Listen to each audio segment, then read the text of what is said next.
Brusho Christmas cards, 4 designs that anyone can make. That's what I'm going to show you in this video.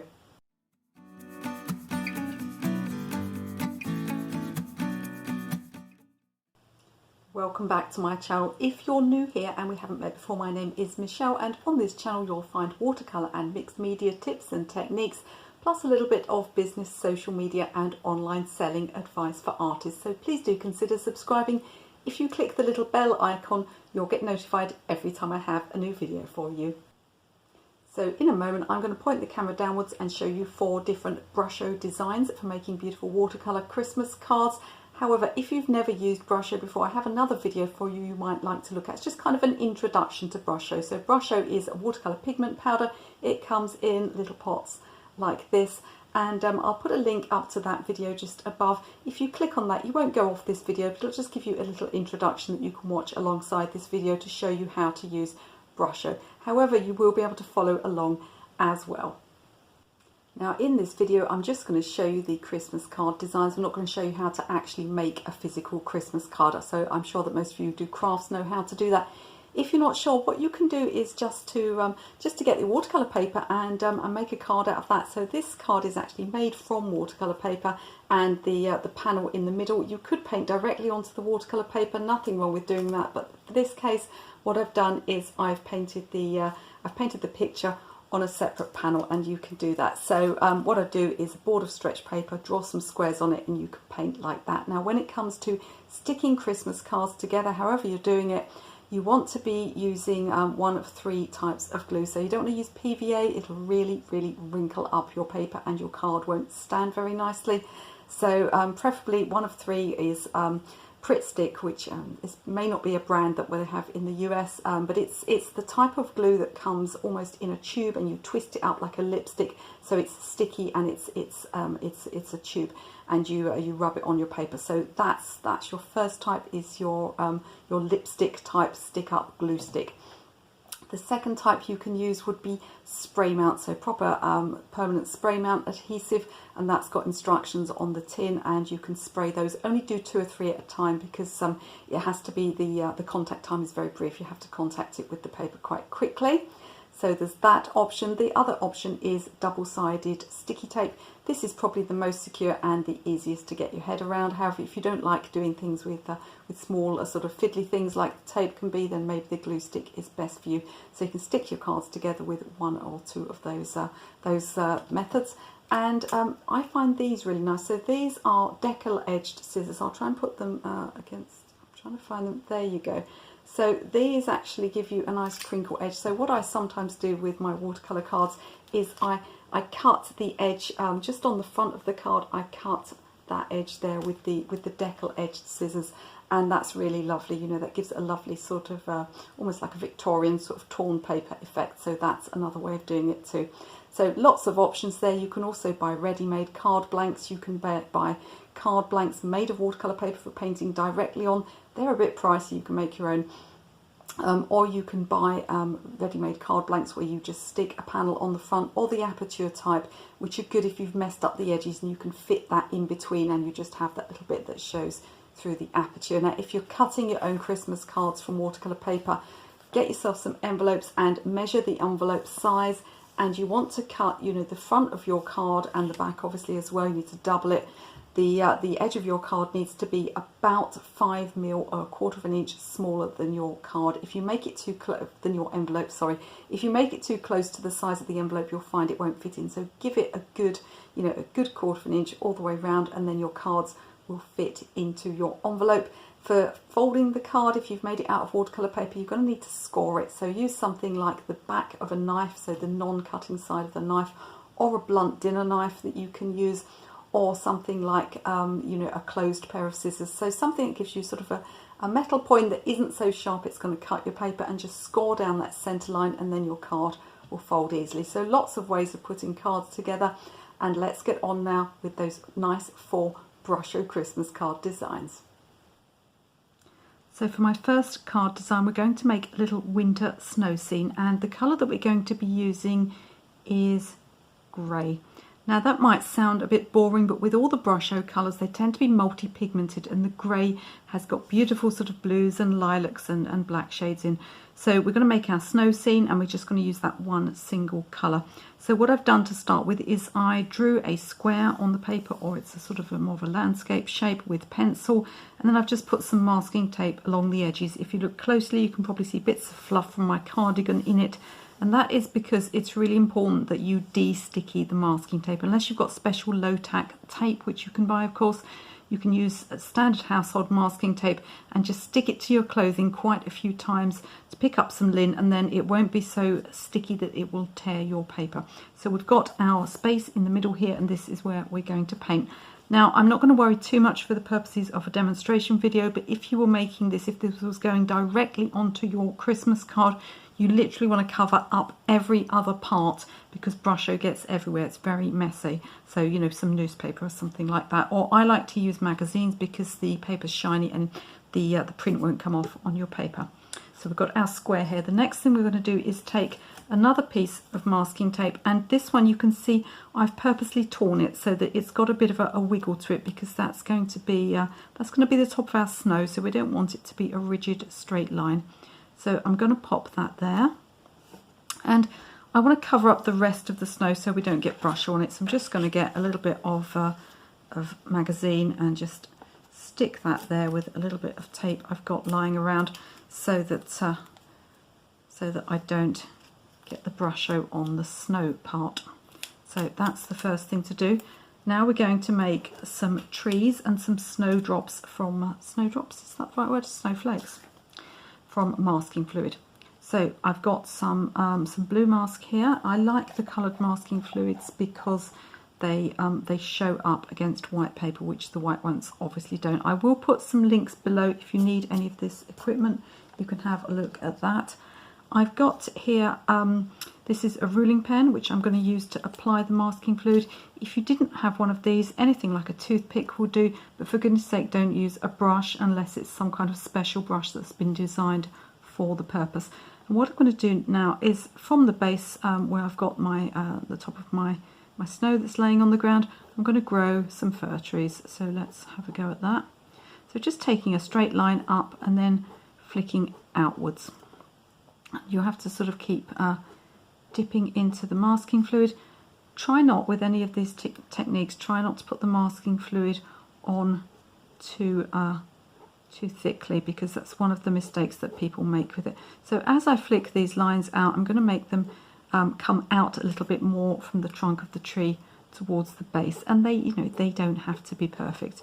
You want to flick outwards rather than going inwards, because that way, as the tool comes out to the edge there, you'll get a little bit of a point to that stroke, and it'll look more like a proper tree that's growing. So you can put as many of these as you want. I'll also put a link up to last year's Christmas card design that I made. I'd only just started this channel, so the filming may not be top quality, but because I'm improving all the time, hopefully. But I made a little wintry cottage, and that was just a watercolour technique. So if you want other options as well as this for your Christmas cards, then that's one you can have a look at too. So I'm growing these little fir trees, and what we're going to do in a minute is we're going to make it snow. They're looking a bit sort of like they're all going downhill, so let's have a taller one here, make them a little bit random. And you could do other things as well. You know, you could have a fence or something like that. Anything that could be white covered in snow. A polar bear if you're feeling very experienced with the masking fluid. I think I'm going to stick to my fir trees here. Now I'll need this to dry before I apply the Brusho. Now, on anything in this video today, when I tell you that I'm letting things dry, it's going to look on the video, obviously, because I'm going to edit it out, because you don't want to sit here looking at a piece of paper doing nothing, literally paint drying or masking fluid drying for 10-20 minutes. It's going to look like I immediately start working on this or start rubbing this off. But wherever I say leave it to dry, I mean really leave it to dry. You know, go away for half an hour if you can. Masking fluid actually is not too bad.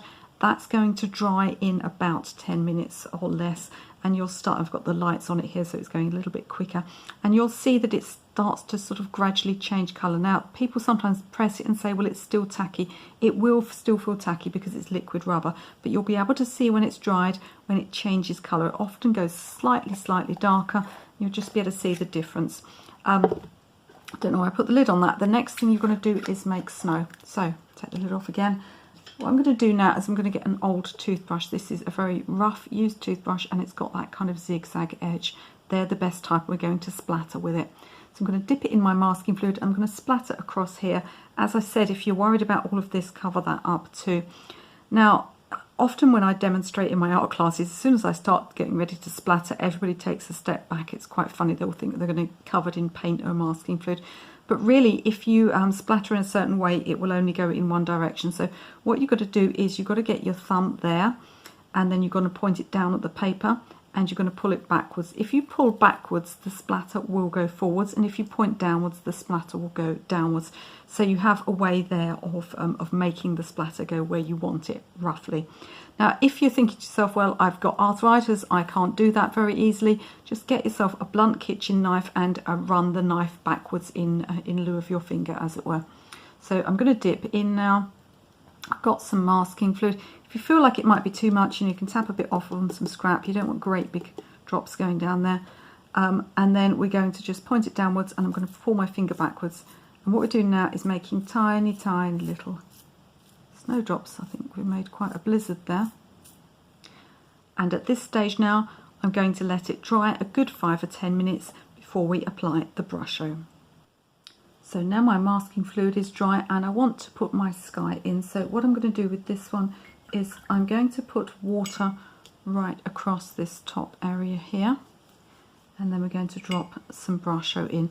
The effect that I want is for the darkest area to be towards the base, and this will really make the trees stand out, and then we'll have it a bit lighter as it goes out. So what I'm going to do is I'm going to drop the Brusho along this bottom edge here, so that the most strongly pigmented part is at the base. And I do hope you can see properly. The light in England at this time of year is terribly challenging. We've hardly got any daylight. It's not even 4 p.m. here and it's already getting very dark outside. I've got as many lights on as I have. Unfortunately, can't afford or obtain an expensive professional lighting kit like they do in the movies.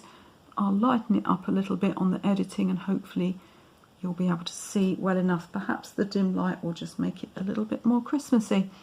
So dropping this at the base edge here, what I'm going to do then is I'm going to take a damp paintbrush in and spread a little bit.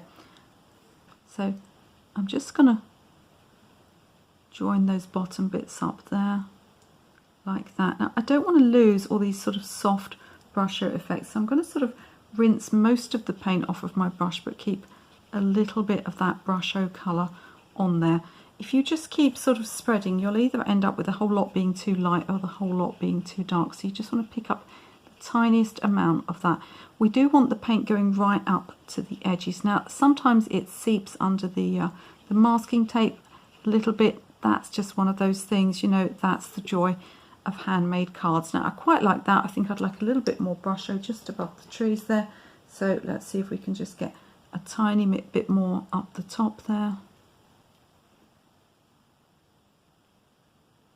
just to get a bit of interest to that sky. And as I said, although this colour is grey, you know, look at the difference in there. There's little bits of red and there's little bits of blue, so it's looking really interesting. I'm actually quite pleased with that. Of course, once we take the masking fluid off, we should have lots of little snowdrops on there as well. So now what I need to do is let it dry, and I don't mean sort of, you know, for 5 minutes, because Brusho is very strongly pigmented and it's a lot more likely to smudge into the white areas than paint would be. So I'm going to let it get really bone dry before I show you how to take it off the paper.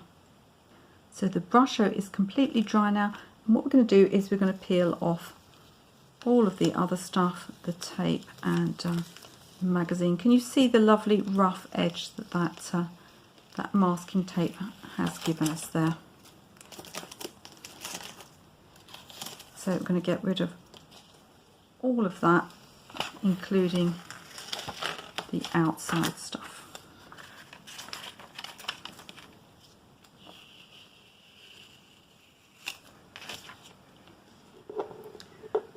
So what we're going to do next is take the, once we've got this tape off, we're going to take the masking fluid off. So just take that a bit slowly.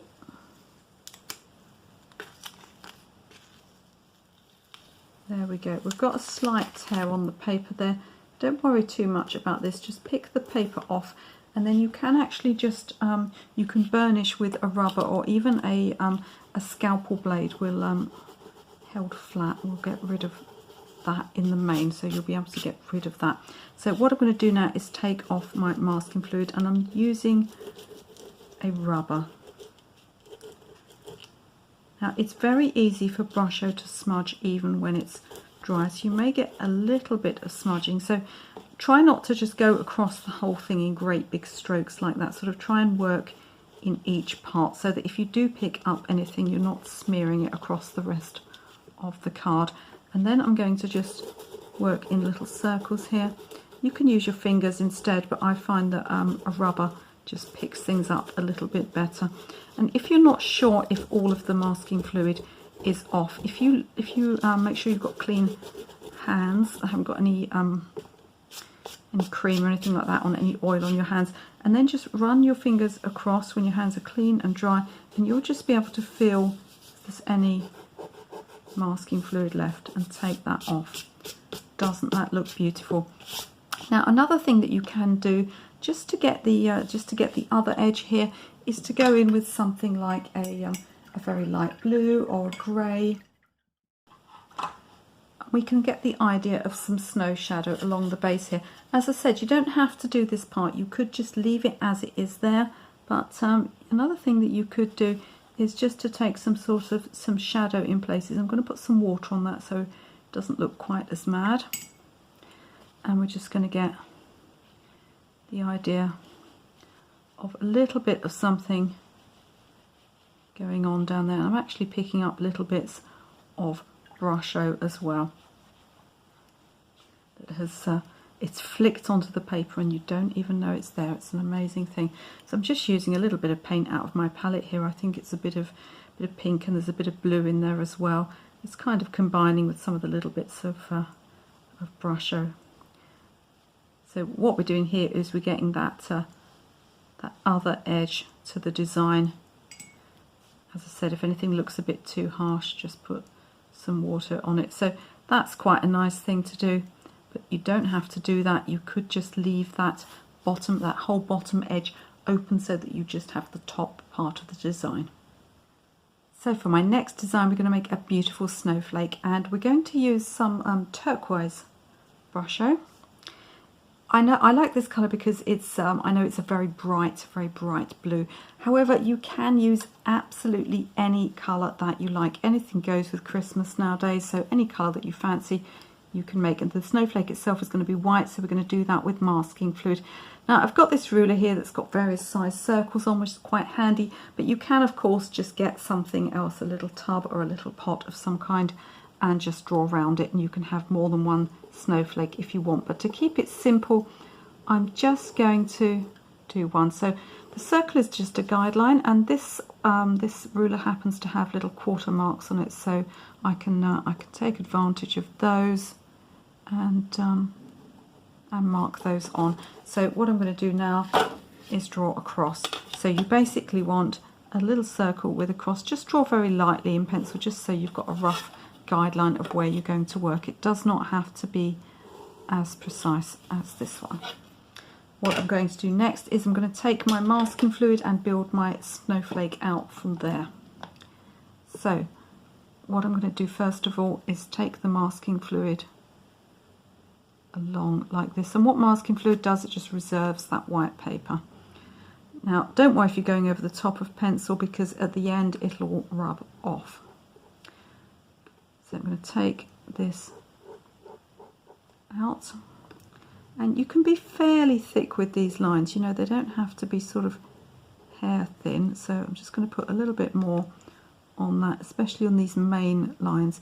So we're taking this main cross right out to the edge of the circle. What I'm going to do next is go in between there and take some lines out about 2/3 of the way out. As I said, this is just one snowflake design. If you want inspiration for snowflake designs, you can just have a look on Google and you'll be able to Google snowflakes and you'll see lots and lots of pictures, both of designs that people have made but also of real ones under microscopes. They're all very beautiful.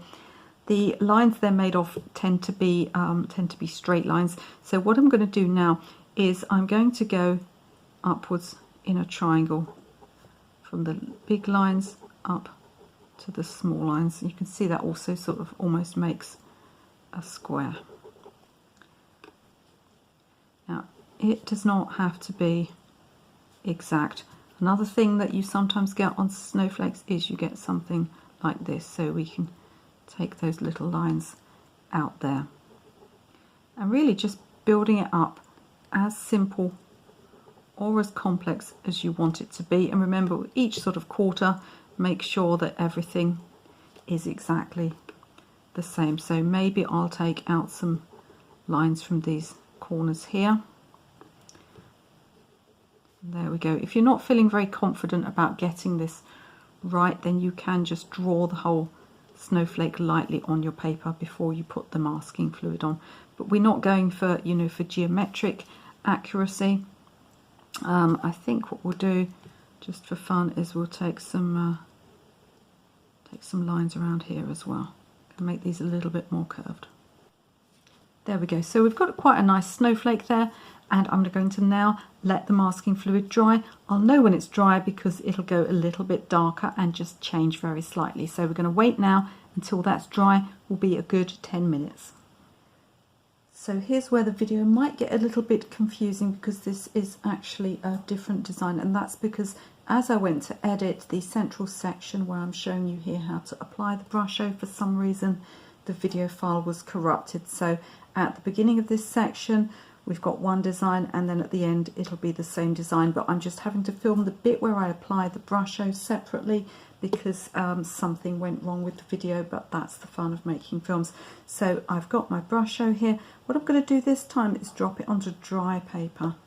Now you'd be surprised how little you need, and it may run slightly downwards because I'm actually, although it'll look fairly straight on the finished film, I'm actually filming slightly with my board slightly tipped downhill here. So when you do yours, obviously keep it dead flat, it's much easier. So I've tipped some onto dry paper. Then you can always add more Brusho, it's quite hard to get it off the paper. So what I'm doing now is spraying with water. And here we go. I'm going to allow it to run a little bit and just become almost like a sort of a fire effect. I'm dropping a little bit more Brusho in the centre there, and that's actually fine as long as you've got plenty of Brusho around your snowflake design here, and then we're going to let it dry. So now the brush is completely dry, I'm just going to take a rubber and rub off the masking fluid.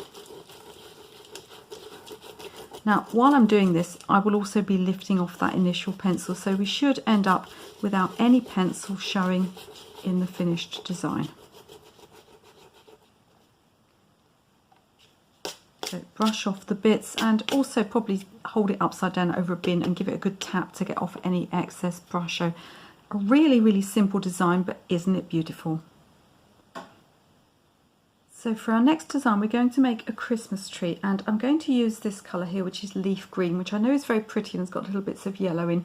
Emerald green is another colour in Brusho that's very suitable for Christmas trees, but you know, if you want a pink Christmas tree, have a pink Christmas tree. Now, what I did to start with here was I drew a cross on the paper with a set square. So the cross is longer at one end than the other in the manner a Christian cross would be, and then the other side of it going across like that. That's just to give me a guideline so that the top point stays in line with the bottom point. And then I simply took masking tape down one side, masking tape down another side, and then across the bottom, rather than going straight across and just giving us an exact triangle, I just took it downhill, just give it a little bit more interest to make it look a bit more three-dimensional. So that's all ready. As I said, I stuck the masking tape on my clothing first, so it's a bit fluffy so that it's not going to be overly sticky and tear my paper when I take it off. So I've got an old brush here and a newer brush. So I've got a brush for proper painting, and I've got this scruffy old acrylic brush here. This is going to be used in the Brusho, so you must never put a wet brush in your Brusho pot. So the first thing I'm going to do is spray this area with water. If you are making your Christmas tree directly onto your Christmas card, it's not going to be cut out or anything like that, then for goodness sake cover everything else up with some magazine paper as well. And what I'm going to do now is take the lid off of my Brusho. Now you'll see that the Brusho itself, it's a very different colour to how it turns out, but don't worry about that. It doesn't mean you've got the wrong pot or anything like that. So what I'm going to do now is dip this in here and pick up a very, very tiny amount. It's incredibly strong stuff. You only want a little bit. So I've sprayed with water here, and I'm going to tap. Now you want to have kept those pencil lines that you made fairly light so that they won't show once the Brusho is on. And here we are. Tap, tap, tap.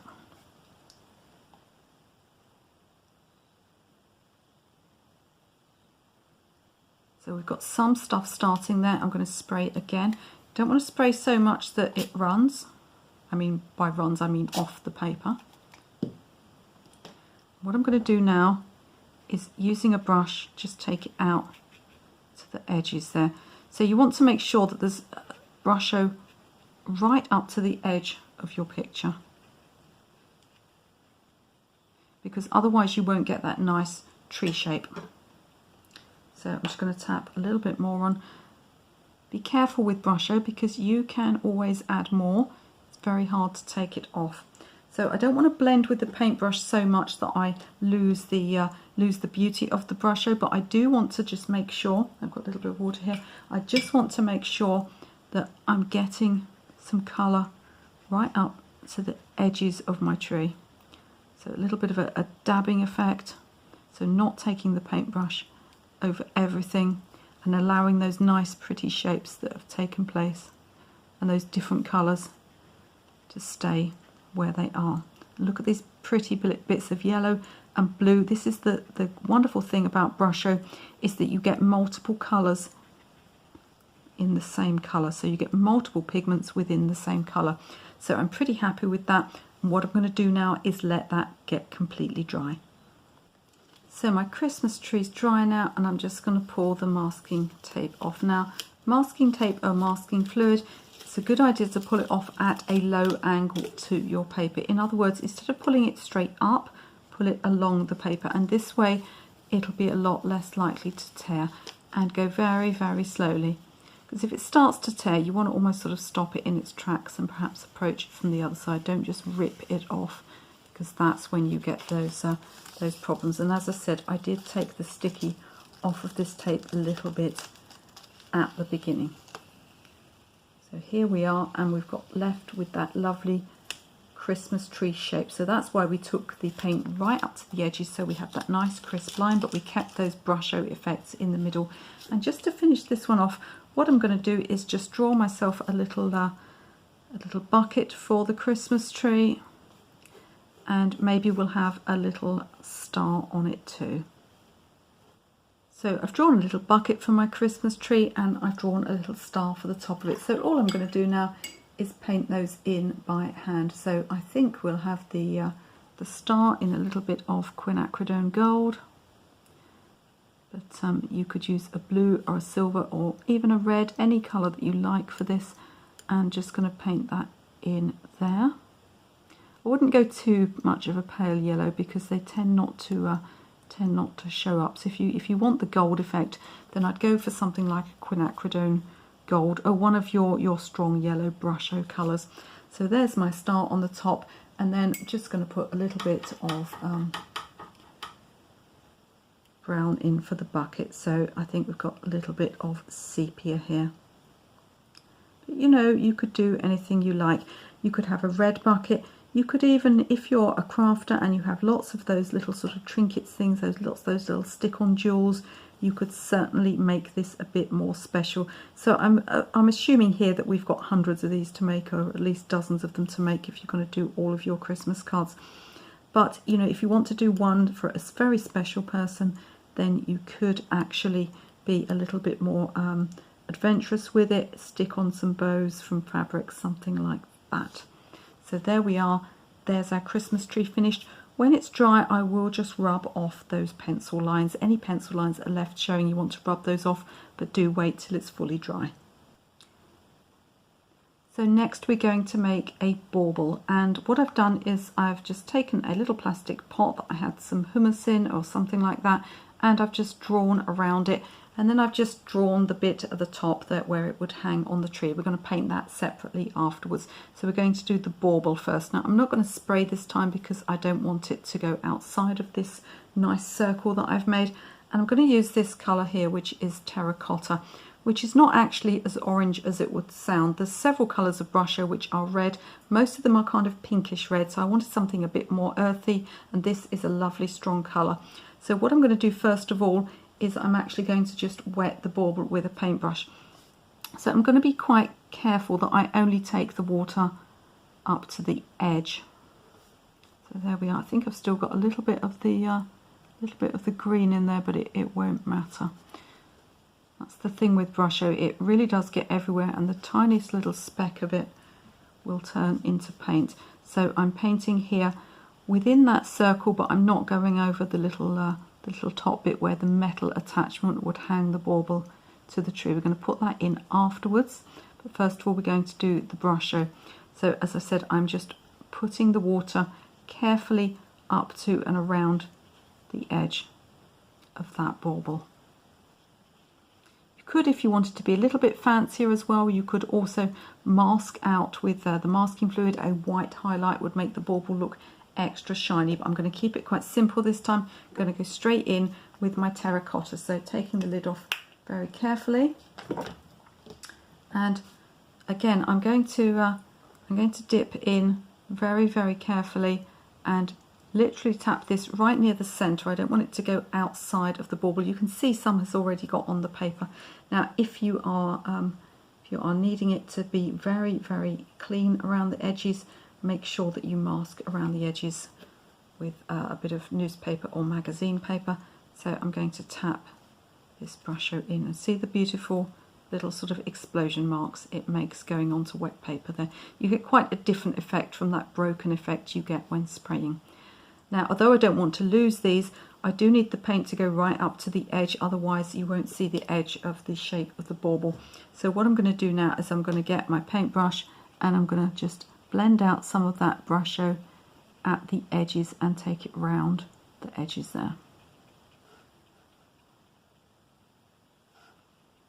Now what you can do at this point if you want to is you can get a little bit of a darker colour just to highlight that outside edge. So I've grabbed my reds palette here and I'm going to get a little bit of paint there, because you generally, with things that curve, you would like them to be darker on the outside and lighter in the middle. It makes them look a bit more three-dimensional. So I'm just going to take that darker shade around the edge there. So remember, anything that you need to stand out, like the edge of the bauble and this bit here where the metal bit is going to be, which obviously we're going to do in a much lighter colour because it would normally be silver or gold. We're going to take that up to and around that edge there. I'm not going right into the middle here because I don't want to ruin this lovely Brusho effects that I've got there. Just make that one a bit smaller since I've accidentally painted over the other one. There we go. There's always a solution to a mistake. So what I'm going to do next is I'm going to let my bauble get nice and dry before I paint the metal part, and we could put a string on it too if we want to. So now my bauble's dry and I'm going to paint the metal part, and I'm just going to use some paint, but you can actually use Brusho as paint. So if you've got some yellow Brusho, you can just put a little bit of water with it in a little palette and you can use that. I'm going to use quinacridone gold for my my metal part at the top of the bauble. Must be a name for the metal part, but I don't know what it is. If you wanted more of a silver effect, you could go for something like a Payne's grey. Don't go too pale with this because you might find that it doesn't show up. Of course, if you're a crafter and you've got metallic paints, you know, something like an acrylic metallic would be really, really interesting on this. So I'm just going to take that around there. It's looking a little bit dark, so what I'm going to do is just dry my paintbrush slightly and just lift a little bit of a highlight out in the middle there, so that we get that nice difference, that nice contrast between the red bauble and the metal on the top. And then I'm just going to take a little ring around here.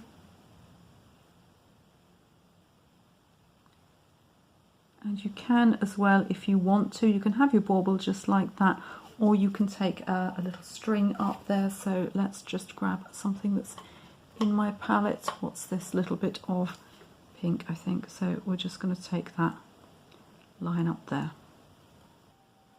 But that's quite optional. Now, before I started painting this part, I did actually just tap this over the bin, because if you get any little bits of Brusho that are sat on the paper there, the slightest bit of dampness will reactivate them. So before you do this part, you want to tap off over a bin so that any excess Brusho just falls off.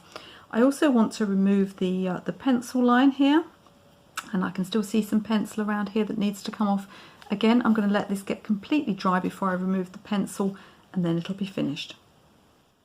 I'd love to see the results you got from making your Brusho Christmas cards, so do pop over to my Facebook group. It's got the same name as this YouTube channel. You can also tag me on Instagram, so that's In the Studio with Michele, or on Twitter, which is @ArtistMichele. Remember to spell it with one L, because I think my mum couldn't spell. I would love you to share this video with anyone else you might think would like to have a go at these techniques, and you can watch another one of my videos right now.